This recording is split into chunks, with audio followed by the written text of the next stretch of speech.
Hello, all you hardcores out there. How you doing? It's Russ here from Poker's Corner, biggest gob in sport. Well, what a few days in boxing. What can we do? What can we say? Eh? But first of all, before I get stuck into this shower of manure, because that's what we're faced with now, aren't we? Manure. So it is, isn't it? Manure, rhubarb, call it what you want. The rats are jumping ship for the money in Saudi. And to hell with boxing fans. Well, that's how it's looking, isn't it? As Tyson Fury wasted his best years. Well, I'd like to think he has, but we don't want him to. But what is he doing? He's not fighting anybody, is he? You know, it's not good. And the division's parked up, and as you can see, I'm raging about it. But what do I think will happen? Well, we don't know, do we? Because the story's changing by the day, and we're going round in circles, aren't we? Really, we're going round in circles with the narrative of who's going to fight. And, Fury's thrown out 12, 13 names now. I think two of them are not even boxers. There's no in concrete, is there? Nothing done in concrete. It's just talking rhubarb for the sake of talking rhubarb, isn't it, really? Well, that's how it looks to me. People wanted to masquerade as heavyweight champions, but not wanted to put the heavy lifting in, looking to get people in rankings to get easy fights. You know, It wouldn't surprise me if they wanted to get out of the contract with Aram and go on their own. That's how it looks to me. Why not? Why not get all the lolly for yourself? Oh. But where does all this leave Big Meech, aka Anthony Joshua? Stay hungry and it's a fight and you know all that nonsense and stay hungry and be hungry or whatever they were saying. What about all that now? It's about money now, isn't it?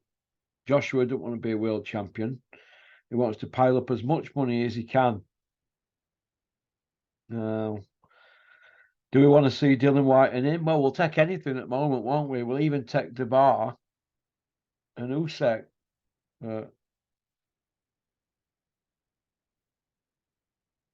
It's not good at all. It's not good. But anyway, moving on from heavyweights. Nice to see Josh Taylor fight Teofimo Lopez. Uh, he got beat comfortably in my eyes. You'd have to say 118, 110 easily. Very, very easy win for Lopez. It just shows you, doesn't it, that if you leave a trainer, sometimes you can go downhill if you leave a certain trainer because you forget what you're good at and what got you there. And maybe you peaked with that trainer and you're going somewhere else because you think they could take you to the next level. But what they teach you takes you down a level. And I think he's gone down since he left Shane McGuigan, gone downhill. So as the source, hasn't he? Lawrence Okolie, aka the source.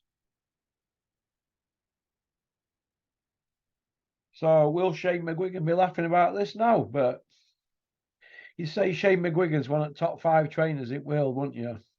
All right. If he's one of the top 5 trainers in world boxing, why would you want to leave him? What can somebody else add? Well, what can they add? That guy who Taylor's gone with, has he lost something with him, or did Lopez perform out his skin? We don't know, but we're going to see, aren't we?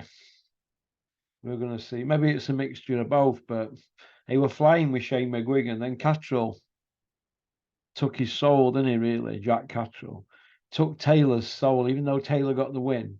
And since then, it's been all downhill. Been all Dylan White, hasn't it? Since. You know what I mean? My pound for pound, top 5 at the moment. And we're going to do it with John earlier, but he couldn't even click on a link. Could you, Sparkling John? He's all right, Sparkling John. He's just not tech-minded. Right, my top 5 pound for pound. It's more or less still the same, but there's 7 vying for 5 positions, in my opinion. Usyk, Crawford, Spence, I know you, Peter B, Bivol, Tank Davis. You know, there's them 7 are all undefeated, no drug issues, beaten undefeated guys, beaten world champions, unified, done it in different ways. They're your cream of the crop. Them 7 at the moment got massive elite wins like Bivol, beat Canelo. They're the top 7. People are going to give me sticks. I've not got Tyson Fury in there. And we've got like the 2 best welterweights in Crawford and Spence, the 2 best light heavyweights, Beterbiev and Bivol. We've got one of the 2 best heavyweights in Usyk and Fury, but Fury's got 3 drug issues, hasn't he? And he's not undisputed. Usyk's undisputed at cruiserweight, and he's got 5 of the 6 belts at heavyweight. So he's unified at 1 division at heavyweight, and he's undisputed at cruiser. So he's the more decorated fighter, isn't he? 350 amateur fights, all that. So that's why I've got Usyk in there, not Fury. Usyk's no drug charges, has he? And Usyk fights away from home, but Fury has done. But Usyk's always fought away from home in his world title fights, and I just think his CV's a bit better. So that's just my opinion. I'm entitled to it. So, but that's my top 5. Usyk, Crawford, Spencer, now you Peter Beef, Bivol and Tank Davis. You could pick any 5 out of them 7. So, okie dokie. So that's that one dealt with. Right, Dave Caldwell. How are you doing, Dave? AKA Penfold. Thought I forgot about you, didn't you, Dave?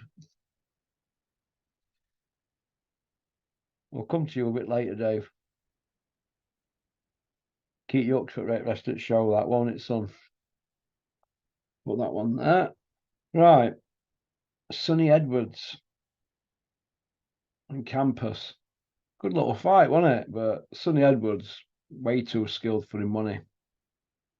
Way too skilled for him. And is Sonny Edwards the best pound for pound fighter in the UK, according to Eddie Hearn? Is he? Well, he's got 1 belt in that division, but you could easily see him mopping up at that division. And we don't have another undisputed. So he's in the mix, isn't he? Really, he's in the mix. And he wants to fight. A bit like a few others that are wanting to fight at the moment. Decker, Eggy and Dougie Joyce, they're going to get at it. So at least people are going for it, aren't they? Not unlike Tyson and Usyk. They don't seem to be fighting. Or Joshua Wilder, is that going to happen? Or, well, these are going to get at it, aren't they? Decker and Dougie on the 17th. So we look forward to that. There's more hype around that fight in gyms in Manchester than there is on some world title fights. So may the best man win. But getting back to Sonny Edwards, is he best pound for pound at UK? Well, he's one of them, isn't he? The other one will be Tyson Fury. He's got a belt, and he's won all other belts. He's undefeated. He's got a belt. Tyson Fury, Sonny Edwards. Who's other world male champion we've got? Billum Smith. He's just got a WBO. I don't see him having a long reign, but there are 3 male world champions. If you want to throw Lee Wood in with a regular belt, Maxie Hughes with an IBO, he can, but we ain't got Josh Taylor no more. So technically, we've got 3 world male champions at the moment. We've got more women champions than male world champions at the moment, and that's about summing up boxing at the moment, really, isn't it? So well done to Ellis Scotney. She's the world champion. Chantel Cameron, Terry Harper, and Nina Hughes, all world champions. Good luck to them. Into Clifton Sandy Ryan, a world champion as well. Is that 5 world champions? There might be more. Oh, Ebony Bridges, 6, but she's Australian, isn't she? So is Sugar Hill the answer?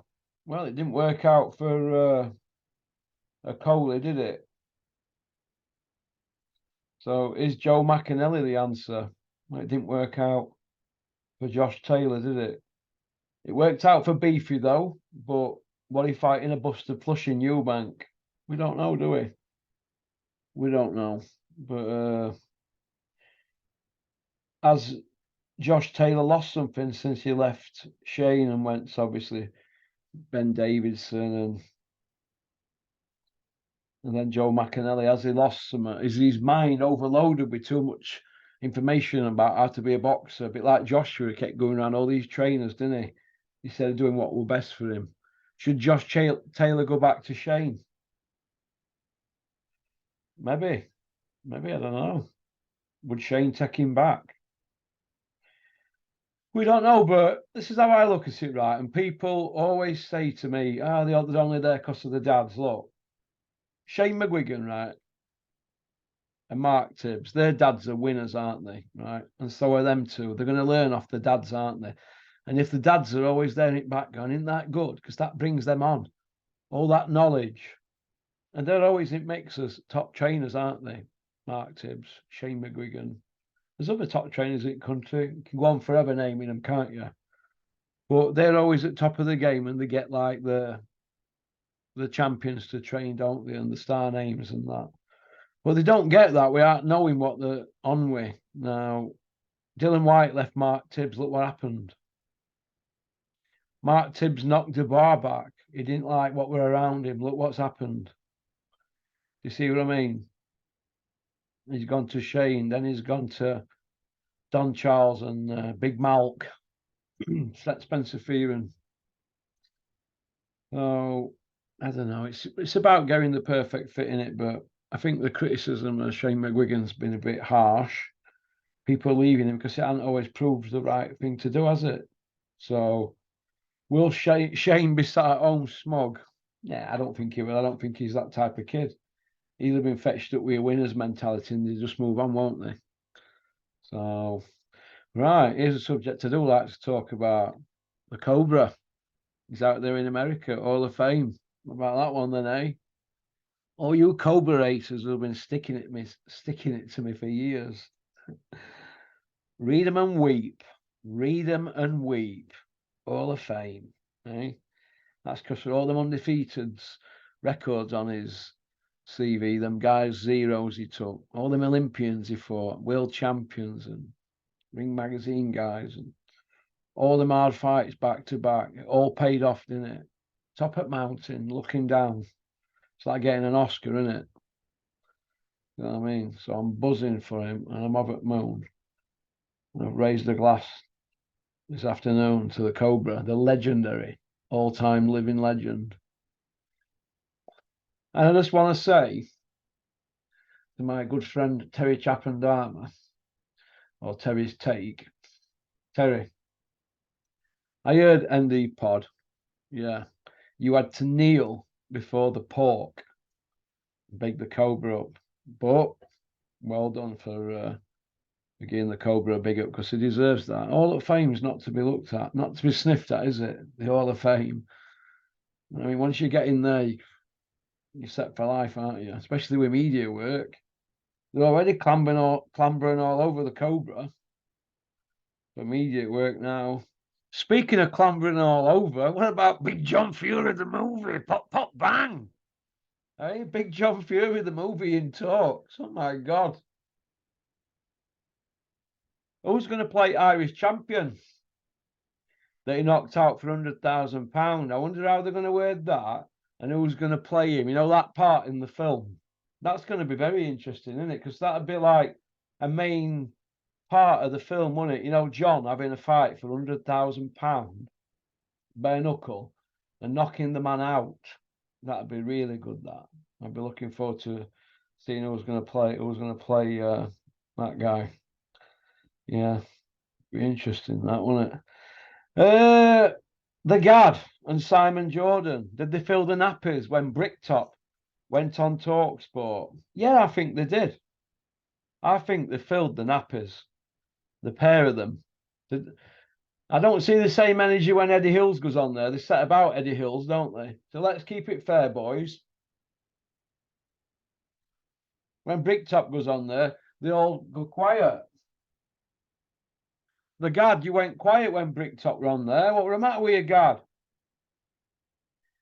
Dave Allen against David Adelaide. I told Dennis yesterday, Dennis, why don't you just put Dave Allen in with David Adelaide? It's probably an harder fight than Wardley. If he beats Adelaide, it's probably a better win than Wardley, even though there's no belt online. So how I look at it. I've seen David Adelaide fight. Seen him spar, so I think that's a good fight. I think David Adelaide take it. Would the White Rhino take it, even though there's no belt? Do it as an eliminator. Why not? So I look at it. So fights that we didn't see. Are we going to see Canelo, David Benavidez? We're going to see that. Hey, is that going to get away from us like Froch Calzaghe, Mike Tyson, Tommy Morrison? Hey, Fury Usyk,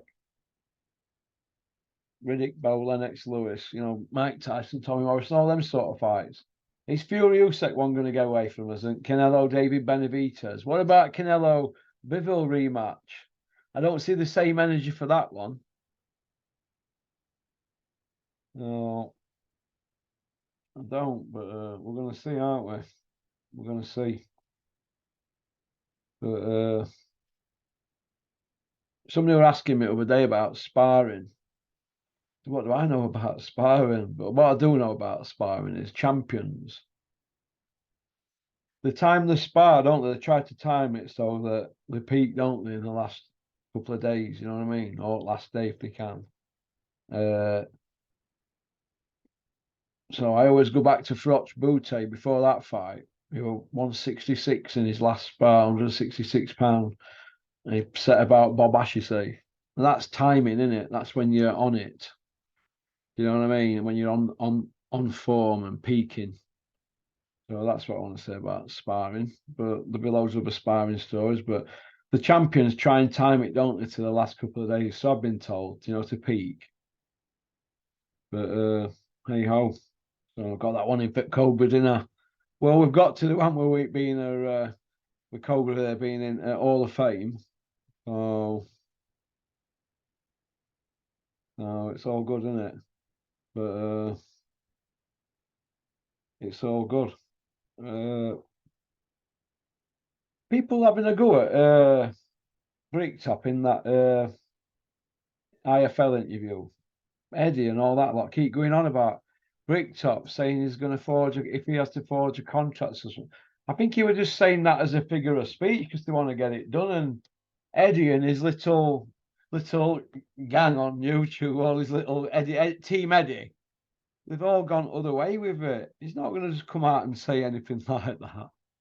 I think they tried to twist Bricktop's words, and I don't normally stick up for Bricktop, but I feel for him on that because Eddie's tried to spin it into Bricktop Forger's contracts. But if you go watch the interview, he didn't say that. Although he was spitting in the contract, spitting venom. It was more of a figure of speech, wasn't it? But Eddie there putting it on Umar more or less, but saying that Frank Forger's contracts. But Umar going into bat for Bricktop, his new master. Go on, Umar. The Wembley fight, the one we wanted not long ago.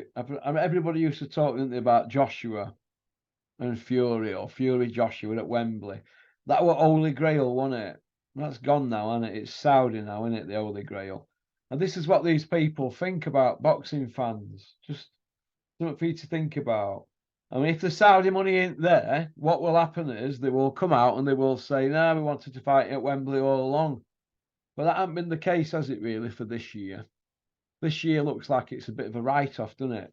But as regards heavyweight division, we're now 20 years since last undisputed fight. How bad's that? That's a fifth of a century. You know what I mean? It's just pure greed, isn't it? Wembley should be enough for anybody, in my opinion, but I don't know. Just can't trust anybody. Speaking of people we can't trust, the WBC. Do we trust them? AKA we be crooks. Eh? Look at the situation with Conor Benn, and now they're coming out defending Tyson Fury. These are the same people that, didn't give Wilder a mandatory for 3 years. Then it was Stavern.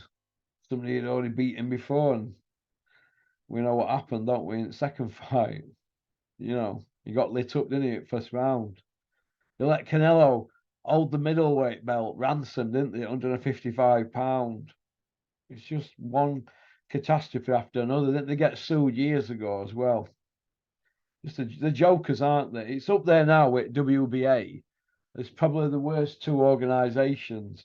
You have to say IBF's at top. Well, none of them are exactly squeaky clean, are they? But the IBF, you probably say that's probably best run one, isn't it? After that, it's a free for all, isn't it? Really, it's a real free for all. I mean, a lot of people don't even count IBO, do they? And in some respects, the WBO. But I just think it's upsetting that these governing bodies just do what they want to get money, and it turns the game on its head all the time. And we're forever playing catch up, aren't we? We're forever playing catch up with these people, and the goalposts being moved on a daily basis. You know what I mean? With what's happening with the sport of boxing. We want to see these fights. We want to see David Adelaide, Dave Allen. We want to see Fabio Wardley against Alan or David Adelaide, one of them too. That's what we want to see. But British heavyweight title, a belt that means something, doesn't it? We want to see that. I don't want to see all these trinket belts. But how we're going to see them, I don't know. Do I care? Yes, of course I care. Of course I care. But what can you do? So that's about it, really. Anyway, anybody who wants to earn a few quid in tough times, you want to share a link on your social medias, just get in touch. porkycorner@mail.com, and I'll explain how it works. Or somebody will email you back and explain. All right. You share links all the time on your social media. Why not share something? And if you get a bite, you get a few quid out of that job. All right. So get in touch. porkycorner@mail.com. Well, thank everybody for liking and subscribing, pressing the notification button, and sharing the videos on your WhatsApp and your social medias. All right. Have a great Sunday. 6 o'clock. Peace out.